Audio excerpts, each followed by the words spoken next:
శ్రీ మహాలక్ష్మి వెంకటేశ్వర స్వామి వారి సన్నిధానం ధనుర్మాస విశేష కైంకర్యాలు 28వ రోజు ఈనాటితో విజయవంతమైనాయి. రేపటితో ఈ ధనుర్మాస వ్రతము పూర్తిగా గోదా కళ్యాణంతో పరిసమాప్తమవుతుంది.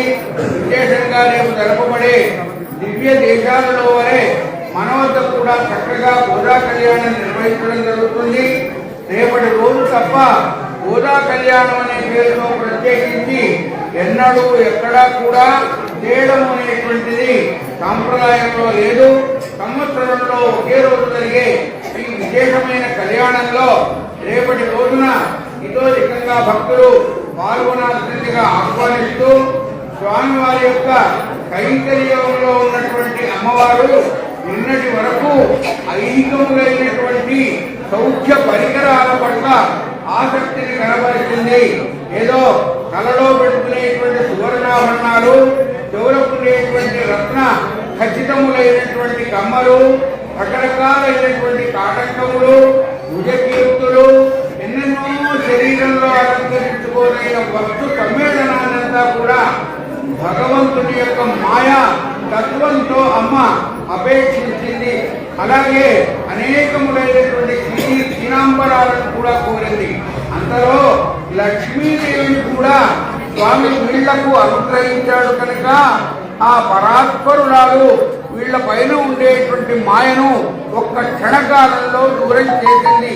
వెంటనే హే గోపాలక, హే కృపాజననిధే, హే సింధు కన్యాపతే, హే కంసాంతక, హే గజేంద్ర కరుణాపారీణ, హే మాధవ అని ఆ భగవంతుడి యొక్క అనేక అనంత కళ్యాణ గుణములను, నామవాచక శబ్దాలను పవిత్రమైన భక్తిభావంతో గానం చేయడమే మా ఈ వ్రతం యొక్క పర్యవసానం. కానీ ఏదో అజ్ఞానంతో నేనేదో అడిగానయ్యా, అలాంటివి మనసులో పెట్టుకోవద్దు అని చెప్పి లక్ష్మీదేవిని పురస్కరించుకొని, లీలాదేవిని పురస్కరించుకొని ఈ గోదాదేవితో పాటుగా ఉండేటువంటి సమస్త గోపికా బృందమంతా కూడా స్వామి పట్ల తమలో ఉండేటువంటి అజ్ఞాన భావాన్ని తెరిపిడి చేసుకుంటూ కరవైగళ్ వించెన్றும் కానం చేరుందుంబోహం అని ఒండ్రుమిల్లాద ఆయుక్కులత్తు.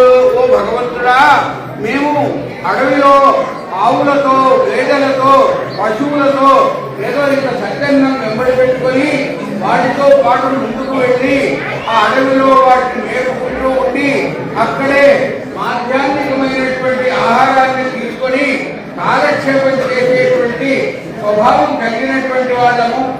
ఒక్క నారాయణ, ఒక్క 2 నిమిషాలు టైం ఇస్తావా? ఎప్పుడు నువ్వు రాయి ఇక్కడ ఒక్క 2 నిమిషాలు. అలా మేము అడవిలో ఉండేటువంటి ఆ ఆహారాన్ని ఆహారంగా తీసుకొని స్వామి యొక్క సేవ చేసుకుంటూ ఉండేటువంటి వాళ్ళము. అలాంటి మేమేదో కోరామని మీరు అపార్థం చేసుకోకూడదు అని తమకు సంబంధించిన వ్యక్తిగత నిబరహణ అంతా కూడా అమ్మవారు కల్పింప చేస్తున్నదని చెబుతూ మధ్య మధ్యన ఈ సంబంధాన్ని మాకు దూరం చేసుకోవద్దు. నీవు పుట్టిన ఏ పవిత్రమైన వంశంలో మేము కూడా జన్మించాము.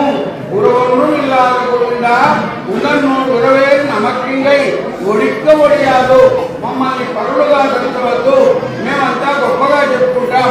ఏ శ్రీకృష్ణ పరంధాముడు జన్మించిన యాదవ వంశం ఉందో ఆ వంశంలో జన్మించినాము అనేటువంటి ఒకనొక గొప్పతనాన్ని మాకు ఇలాగే నిరూపింపజేసి మమ్మల్ని, మాతో ఉండే పరివారాలంతా కూడా కటాక్షించవలసింది చెప్పుతూ మన ఆలయంలో ఈ రోజు స్వామివారి కైంకర్యం చేయించిన భక్తులు 75 మంది చేయించారు. అందరికీ కూడా స్వామి కటాక్షం ఉండాలని కోరుకుంటూ ఈ రేపటి రోజున స్వామివారి ఆలయంలో చేసే కళ్యాణం కొరకు ఆలయ శాస్త్ర ధర్మకర్తలు